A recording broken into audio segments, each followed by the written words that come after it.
العالمين والصلاة والسلام على سيد المرسلين وعلى آله وأصحابه أجمعين. قال الله تبارك وتعالى في الكلام المجيد والفرقان الحميد: أعوذ بالله من الشيطان الرجيم، بسم الله الرحمن الرحيم. قل اللهم مالك الملك تؤتي الملك من تشاء وتنزع الملك ممن تشاء وتعز من تشاء وتذل من تشاء بيدك الخير إنك على كل شيء قدير. صدق الله العظيم وصدق رسوله النبي الكريم ونحن على ذلك لمن الشاهدين والشاكرين والحمد لله رب العالمين. محترم و مکرم حضرات اساتذہ کرام، اسکول کے اساتذہ کرام، مہمانان نظام اور عزیز طلبہ، آج کا دن ہمارا ہندوستان کی آزادی کے دن کی نسبت سے آئندہ کل جو 15 اگست ہے، اس کی نسبت سے ہم سب کا یہاں جمع ہونا ہوا ہے. ہمارے چھوٹے بچوں نے ماشاءاللہ بہت اچھے پروگرام پیش کیے. ہندوستان کی آزادی میں سب سے پہلے سلطان اورنگزیب عالمگیر رحمۃ اللہ علیہ کے 1760 میں انتقال کے بعد بنگال میں مسئلہ کھڑا ہوا سراج الدولہ کے ساتھ. پھر اس کے ساتھ ٹیپو سلطان کے ساتھ مسئلہ پیش آیا، اور پھر اس کے بعد شاہ عالم اور ان کے بعد بہادر شاہ ظفر 1857 کی جنگ میں اس ملک میں انگریز کے قبضے میں یہ پورا ملک آ گیا. اسی مناسبت سے ہمارے عزیز طلباء نے مجاہدین آزادی کا نام لے کر ان کی طرف اپنی نسبت کر کے ان کی زندگی کا خلاصہ 2-4 جملوں میں ادا کیا. اس ملک میں مسلمان جناب نبی اکرم صلی اللہ علیہ وسلم کی تشریف آوری کے بعد سن 15 ہجری سے لے کر 22 ہجری تک میں بھروچ، تھانہ اور ڈبیل کراچی میں مسلمان تشریف لا چکے. دعوت اور تجارت کی نسبت سے بھی مسلمانوں کا ہندوستان اور صوبہ گجرات کے ساتھ خصوصی تعلق رہا. اس کے بعد حضرت خواجہ معین الدین چشتی اجمیری رحمۃ اللہ علیہ آئے اور انہوں نے دین اسلام کی تبلیغ فرمائی، اور اللہ تبارک تعالیٰ نے اس ملک کے باشندوں میں سے ایک بہت بڑے حصے کو جناب نبی اکرم صلی اللہ علیہ وسلم کی لائی ہوئی دعوت کا فرما بردار بنایا، اور یہ حضرات دائرہ اسلام میں داخل ہوئے. ہندوستان کا نظام چلتا رہا. بادشاہوں نے اپنے دور میں ہندوستان کو سونے کی چڑیا بنایا، اور ملک کی تعمیر میں چاہے اس کا تعلق ایڈمنسٹریشن سے ہو، سماجیات سے ہو، سیاسیات سے ہو، ہندوستان کی تعمیرات کے سلسلے میں ہو، ملک کی تجارت کے اعتبار سے ہو، کھانے پینے اور ضروریات زندگی کی چیزیں جو ہندوستان میں نہیں ملتی تھی باہر کے ملکوں سے لا کر ان بادشاہوں نے اس ملک کو رونق بخشی. سوئے اتفاق سے انگریز تاجرانہ حیثیت سے اس ملک میں آئے. جہانگیر سے انہوں نے تجارت کی اجازت مانگی. اسی طریقے سے حکیم اور ڈاکٹر کی شکل میں آئے اور اس ملک پر اپنا قبضہ جمانے کی آہستہ آہستہ کوششیں کرتے رہے، اور بالآخر ان کو اس میں کامیابی مل گئی. اور 1857 کی آخری جنگ کے بعد 1947 تک انگریز کا اس ملک پر قبضہ رہا. اس درمیان میں حکومت چونکہ مسلمانوں کے پاس سے ہی لی تھی، اس لیے سب سے پہلا مقابلہ اس ملک میں مسلمانوں نے انگریز سے کیا. 1606 عیسوی میں انہوں نے ایسٹ انڈیا کمپنی بنائی تھی تجارت کی نیت سے، اور پھر اس کے بعد سلطان اورنگزیب عالمگیر رحمۃ اللہ علیہ کے زمانے تک حکومت پر مضبوط پکڑ ہونے کی وجہ سے وہ اپنی سرگرمیوں میں آگے نہیں بڑھ سکے. لیکن جیسے ہی سلطان کا انتقال ہوا اس کے بعد سب سے پہلے بنگال میں سراج الدولہ کے ساتھ 1769 میں ان کی جنگ ہوئی، اور پھر اس کے بعد ایک اور بڑا مجاہد جنوب میں ٹیپو سلطان رحمت اللہ علیہ، ان سے بھی مقابلہ ہوا، اور پھر اس کے بعد ہندوستان پورا کا پورا آہستہ آہستہ ان کے قبضے میں آ گیا۔ آخری کوشش 1857 میں ہوئی، لیکن اس میں بھی ناکامی ہوئی اور ملک پر مکمل کنٹرول کر لیا۔ اس کے بعد انگریز نے اس ملک کی جو قیمتی چیزیں تھیں، صرف کوہ نور ہیرا ہی نہیں، ہزاروں لاکھوں اس ملک کے اندر سے نکلنے والی قیمتی چیزوں کا کلکتہ کے دریائی جہاز کے ذریعے سیدھا انگلینڈ پہنچتا ہے۔ حضرت مولانا سید حسین احمد مدنی رحمت اللہ علیہ، شیخ الاسلام، جنہوں نے اس ملک کی آزادی کے لیے اتنے ہی سال جیل میں نکالے جتنے گاندھی جی نے اور دوسرے ہمارے ہندو بھائیوں نے لگائے، بلکہ ان سب سے زیادہ حضرت شیخ الاسلام کا حصہ۔ اس ملک میں کیا وہ چیزیں یہاں سے لے گئے، حضرت نے اپنی کتاب نقش حیات میں بہت تفصیل سے ہر چیز کے متعلق ذکر فرمایا۔ یہ فرق تھا ہندوستان میں آنے والے مسلمان بادشاہوں اور انگریز گورنمنٹ کے درمیان۔ مسلمان یہاں آئے، کوئی چیز پہلے خود ہی ان ملکوں سے جہاں سے آئے تھے ان ملکوں میں خود نہیں گئے، یہیں رہے اور یہاں رہ کر اس ملک کو اپنا وطن بنایا اور اپنی ساری صلاحیتیں، اپنی ساری محنتیں ہندوستان کو آباد کرنے میں لگائی۔ یہی وہ ان کی محنتیں تھیں جس کی بنیاد پر انگریز، ڈچ، پورتگیز اور مختلف قسم کی فرانسیسی، یوروپ کی یہ کمپنیاں اور یوروپ کی یہ حکومتیں اس ملک پر للچائی ہوئی نظروں سے دیکھ رہی تھی، اور جیسے ہی یہ ہندوستان کے بڑے ہیرو دنیا سے تشریف لے گئے، انہوں نے پھر اس ملک کو لوٹنا شروع کیا۔ 1947 تک یہ رہا۔ اللہ پاک نے مجاہدین کی سرگرمیوں کی بنیاد پر، جس میں 1857 تک صرف اور صرف مسلمان ہی اس معرکے میں انگریز کے مقابلے میں تھے، 1857 سے پہلے اور اس کے بعد ہمارے ہندو بھائی بھی اس میں شریک ہیں، اور پھر مسلمانوں نے ہی گاندھی جی کو مہاتما کا لقب دیا، اور حضرت شیخ الہند رحمۃ اللہ علیہ مالٹا کی جیل سے آئے اور انہوں نے اس ملک کی آزادی کے متعلق یہ سوچا کہ اکیلے مسلمان اس ملک کو آزاد نہیں کرا سکتے، غیر مسلم بھائیوں کو، ہندو، عیسائی، سکھ اور دوسری جتنی جین وغیرہ، بودھ وغیرہ برادریاں اس ملک میں تھی، سب کو شریک کیا، اور 1947 میں یہ ملک آزاد ہوا۔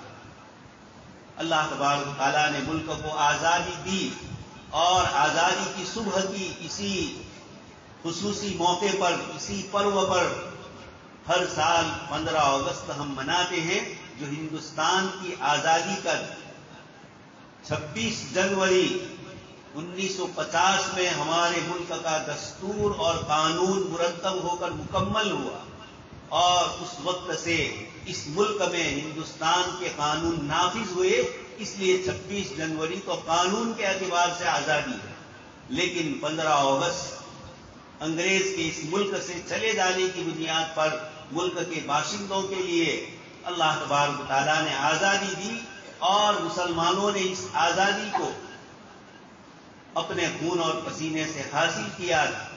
بدقسمتی سے ملک کی تقسیم ہو گئی اور ملک 2 ٹکڑوں میں بٹ گیا، اور آخر وہ بھی اور دوسرے ایک حصے میں تقسیم ہو گئی۔ اس طریقے سے کچھ لوگوں نے اس ملک میں مسلمانوں کی آزادی کو عملی طور پر بلانا چاہا، تحریری طور پر بلانا چاہا۔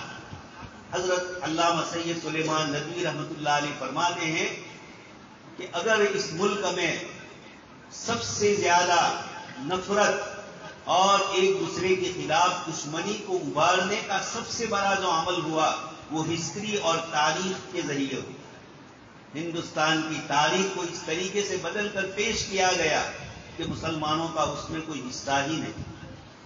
ابھی یہ نئی تعلیمی پالیسی میں اور اس سے زیادہ آگے بڑھ کے کھرچ کر ایسی چیزیں نکالی جا رہی ہے جہاں کسی کونے میں بھی مسلمانوں کی کسی سرگرمی کا پتہ ہو اس کو نکال کر ایسے لوگ جنہوں نے بیچاروں نے خود آزادی کے لیے پسینہ نہیں بہایا، جس آزادی کے لیے مسلمانوں نے اپنا خون بہایا اور اس وقت یہ انگریز کے ساتھ لگے ہوئے، ان کو ملک کی آزادی سے کسی چیز کا کسی طرح کا لینا دینا نہیں تھا، بلکہ انگریز کی جاسوسی کی، پکڑے گئے تو معافی مانگ کر انگریز سے اپنی غلطی کا اقرار.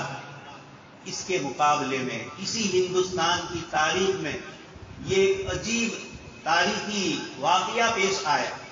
علماء صادق پور اور انڈمان کی جیل میں جو مسلمان قیدی تھے، انگریز نے ان کو پھانسی کی سزا کا اعلان کیا.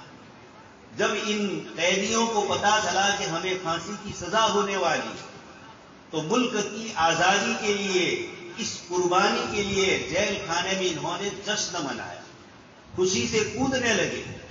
انگریز آقا کو پتا چلا کہ ان کی پھانسی کی سزا پر یہ لوگ خوش ہو رہے ہیں، تو ان کی پھانسی کی سزا کو انہوں نے بدل دیا اور قید کی مدت ان کی لمبا دی. ہندوستان کی تاریخ میں ایسا واقعہ کہ ملک کی آزادی کے لیے جن کو بڑی سزا دی گئی تھی، لیکن اس سزا پر خوش ہونے پر انگریز نے ان کی سزا میں کمی کر دی. یہ اس ملک کی 150-200 سالہ آزادی کی تاریخ میں کبھی مسلمانوں کے علاوہ کسی سے اس طرح کی چیز سرزد ہوئی ہو، یہ تاریخ اس سے محروم ہے. اللہ پاک نے مسلمانوں کے ذریعے ہی، علماء صادق پور کے ذریعے اللہ تبارک و تعالیٰ نے اس مشن کو آگے بڑھایا. اب میں اپنے عزیز طلباء سے گزارش کروں گا کہ بہت ساری اردو میں کتابیں ہیں، ہندی میں بھی، گجراتی میں بھی آ گئی ہیں. اس ملک میں مسلمانوں نے کیا حصہ لیا؟ بار بار ڈاکٹر عبد الکلام ان کا نام لیا گیا. یہ اپنے کو عبد الکلام ہی کہتے تھے، ابو الکلام نہیں کہتے. میزائل مین یہ کہتے ہیں کہ ایک یوروپ کے ایک ملک میں میزائل کے سلسلے کی اور ہتھیاروں کے سلسلے کی کوئی تنظیم اور کانفرنس لگی ہوئی تھی تنظیم کی طرف سے. یہ ہندوستان کی طرف سے نمائندے بن کر وہاں گئے. وہاں انہوں نے کچھ وہ نقشے دیکھے میزائل کے جو سلطان ٹیپو نے انگریزوں کے مقابلے کے لیے تیار کی. اور یوروپ کے، جرمنی کے ایک لکھنے والے مصنف نے ایک بہت ضخیم کتاب ٹیپو سلطان کے ان راکٹ کے سلسلے میں، ان میزائل کے سلسلے میں لکھا.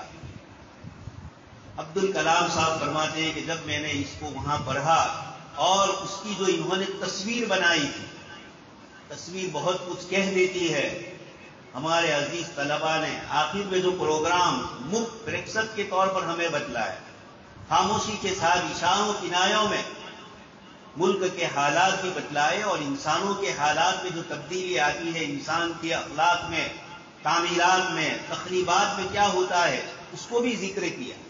تو عبد الکلام فرماتے ہیں وہاں چند تصاویر راکٹ کی تھی اور کس طریقے سے ٹیپو سلطان نے اس میں محنتیں کی، اس کو ذکر کیا گیا.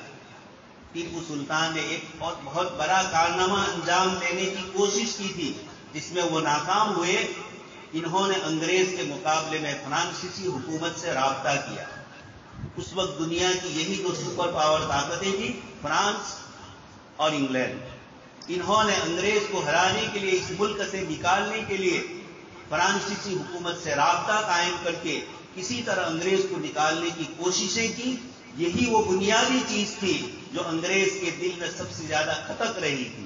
اور اسی لیے سلطان کو اس ملک میں میر جعفر، میر صادق اور جئی چند امی جن مسلمانوں میں بھی پیدا ہوئے، ہندوؤں میں بھی ہوئے، جنہوں نے انگریزوں کی جاسوسی کی اور ٹیپو سلطان کو شکست دینے کے لیے مسلمانوں ہی میں سے کچھ باغی کھڑے ہوئے، کچھ انگریز کے مخبر کھڑے ہوئے.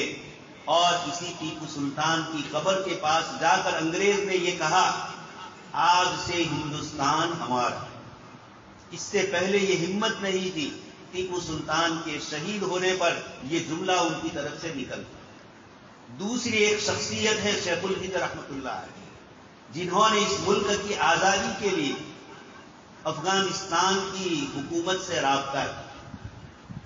دوسرا رابطہ کیا اس وقت کی عالم اسلام کی سب سے بڑی قوت ترکی حکومت عثمانی سلطنت. شیخ الہند رحمۃ اللہ علیہ بذات خود مکہ مکرمہ اور مدینہ منورہ گئے. صرف ایک ہی نسبت تھی کہ ترکی سلاطین کو تیار کیا جائے ہندوستان پر حملہ کرنے کے لیے. افغانستان اور ترکستان ان دونوں کی مدد لے کر اس ملک کو آزاد کرایا جائے.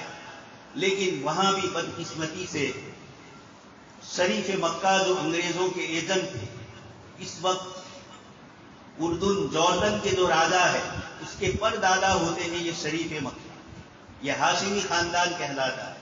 اس نے حضرت شیخ الہند رحمۃ اللہ علیہ کی ان کوششوں کے مقابلے میں ان کو پتا چل گیا کہ یہ آئے ہیں ترکیوں سے مل کر انگریز کو ہندوستان سے نکالنے پر اور افغانستان میں ہندوستان کی عارضی حکومت قائم فرمائی اور راجا مہندر پرتاپ سنگھ کو ہندوستان کا سب سے پہلا وزیر اعظم بنانے کا نام رکھا گیا اور مولانا عبید اللہ سندھی رحمۃ اللہ علیہ کو ان کا نائب اور وزیر بنایا گیا. ریشمی رومال کی تحریک اسی کا ایک حصہ ہے. غالب نامہ اور غالب پاشا جو سعودی میں اس وقت کے حجاز مقدس میں ترکی سلاطین کے نائب تھے، ان کے ساتھ مشورے ہوئے اور یہ چیز ہونے سے پہلے ہی حضرت کو پکڑ لیا گیا. حضرت ندوی رحمۃ اللہ علیہ کو، آپ کو، مولانا عزیز گل اور دوسرے کچھ حضرات تھے، ان سب کو پکڑا گیا.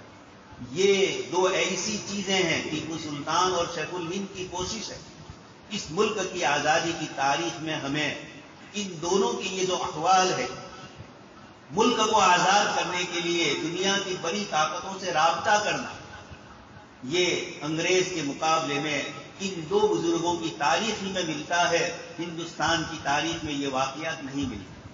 تو عزیز طلبہ، آپ نے ان اکابرین، ان مجاہدین کا نام لے کر تھوڑی کچھ مختصر سے وقت میں جو اشارے کیے، یا آپ کے ٹیچر صاحبان، آپ کے پرنسپل صاحب، ان کی محنتوں کا نتیجہ ہمارے سامنے. چھوٹے چھوٹے بچے ابھی تو اسکول کو، نابالغ ابھی دودھ پیتی ہے، ابھی دوسرا سال، لیکن بچے کھڑے ہوئے اور انہوں نے اسپیکر کا پد سنبھال لیا اور انگلش میں، ہندی میں، اردو میں، یہ بولنا بھی مشکل ہے. کسی جگہ کھڑے ہو کر دو جملے بولنا یہ ہمت کا کام ہوتا ہے. آدمی بہت کچھ جانتا ہو لیکن کھڑے ہو کر بات کرنا یہ بھی ایک بڑے جگر گردے کی ہمت کی بات. تو آپ عزیز طلبہ نے، چھوٹے چھوٹے بچوں نے انگلش میں، ہندی میں، اردو میں جو باتیں پیش کی، ہمیں امید ہے کہ اس طریقے کی محنت چلتی رہے گی تو انشاءاللہ العزیز اسکول کے اور بھی اچھے ثمرات ظاہر ہوں. ہم آپ کو صرف انگلش کے ذریعے چند جملے بولنے کے لیے اتنی محنت نہیں ہو رہی ہے. دنیا کی وہ زبان جو اس وقت انٹرنیشنل زبان بنی ہوئی ہے، اسلام کی دعوت کے لیے بھی آپ ساؤتھ افریقہ جائیے، اردو والے علماء کرام کو وہاں بیان کی اجازت نہیں ہوتی، انگلش والے ہی وہاں بیان دیتے.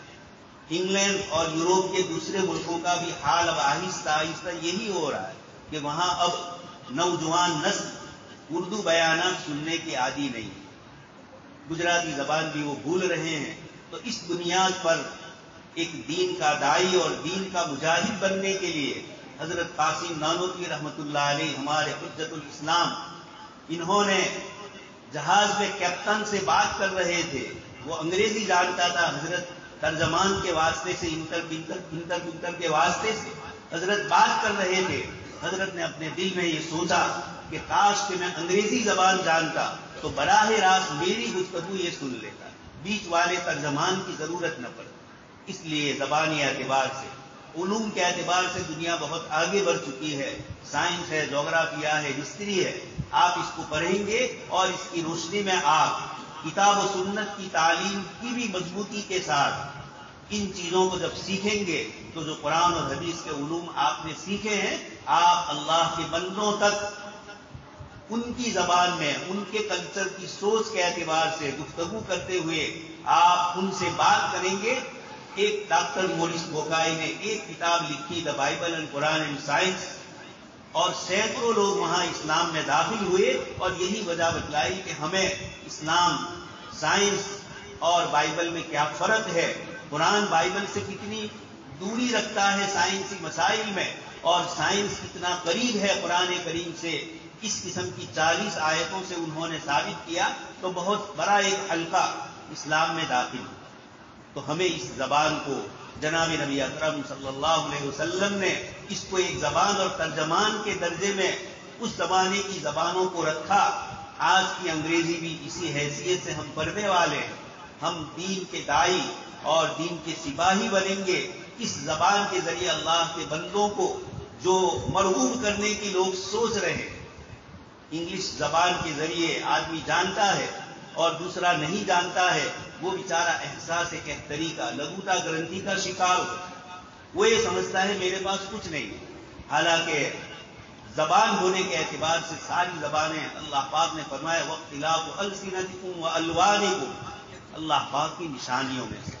اس لیے اس کو دعوت و تبلیغ کے عنوان سے ایک مرد مجاہد اور ایک مرد مومن ہونے کے اعتبار سے آپ کو سیکھنی ہے، اور اسلامی تہذیب اور کلچر کے درمیان رہتے ہوئے ان چیزوں کو سیکھ کر اپنے آپ کو اللہ کے دین کا داعی بنانا ہے۔ اس لیے یہ اسکول کا پورا نظام چل رہا ہے، اور کوشش یہ کی جاتی ہے کہ امت مسلمہ دنیا کی دوسری قوموں کے سامنے اللہ پاک کا یہ دین عملی شکل میں بھی اور قولی اور تعلیمی شکل میں بھی پہنچائے۔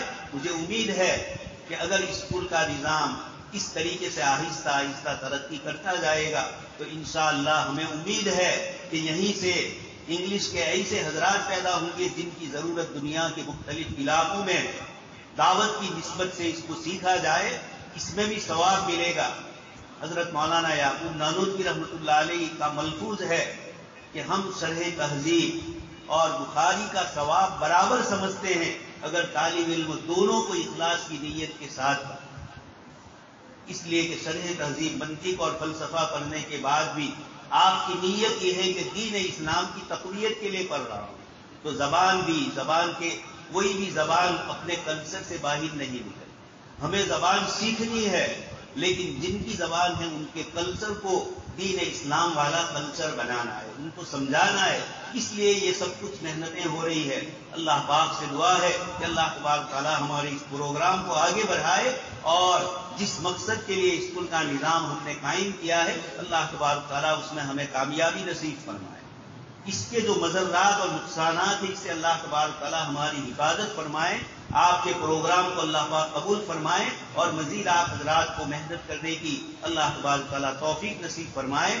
آمین وآخر دعوانا ان الحمدللہ رب العالمین۔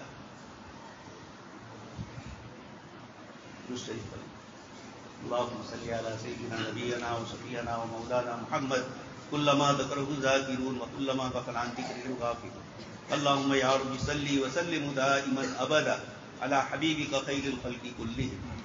مولا کریم ہم سب کے گناہوں کو معاف فرما دے۔ اے رب رحیم، زبان آپ کی طرف سے ہے، آپ نے اس کو اپنی آیات میں سے ذکر فرمایا، ہم بھی اس زبان کو سیکھ رہے ہیں۔ بہت سارے مرحلے ہیں، بہت ساری چیزیں ہیں جس سے ہمیں خطرات محسوس ہو رہے ہیں۔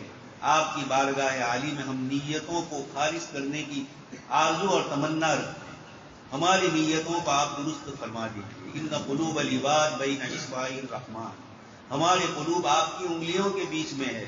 آپ ثبت قلوبنا، اور ثبت مقلب القلوب ہے، قلب قلوبنا۔ مولا کریم ہماری نیتوں کو ٹھیک فرمائے، ہماری محنتوں کو قبول فرمائیے۔ اور ان بچوں نے جو آج یہاں مسلمانوں کی نمائندگی فرمائی، اسلام کی نمائندگی فرما کر بتلایا ہندوستان سے ہمیں کتنی محبت اور کتنا تعلق ہے۔ مولا کریم آپ جانتے ہیں، آپ نے وطن کی محبت جناب نبی اکرم صلی اللہ علیہ وسلم کے دل میں ڈالی، اور آپ نکلتے ہوئے مکہ مکرمہ سے کہہ رہے ہیں کہ میرے نزدیک سب سے عزیز تو ہے، لیکن تیرے رہنے والے مجھے مجبور کر رہے ہیں۔ مولا کریم اس ملک کے حالات بھی ایسے ہی محسوس ہو رہے ہیں. رب کریم آپ ہماری حفاظت فرمائیں.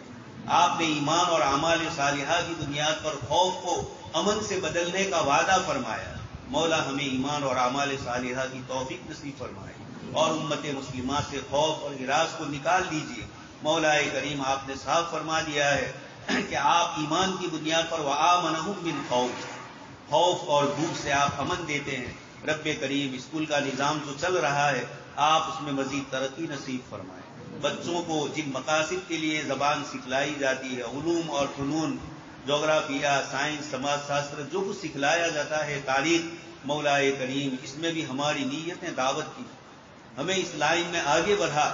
یہ سب آپ کے علوم ہے مولا کریم، آپ ہی کے دیے ہوئے دینی اور دنیاوی علم ہے. وعلم آدم الاسماء کلھا، آپ نے ہی آدم علیہ السلام کو چیزوں کے نام سکھلائے.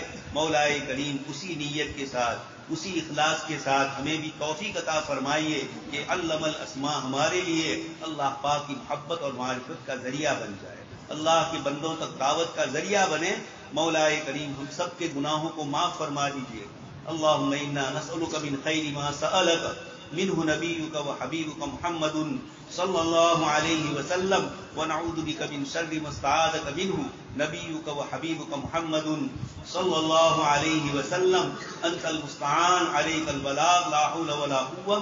سبحان ربک رب العزة عما یصفون وسلام علی المرسلین والحمد للہ رب العالمین.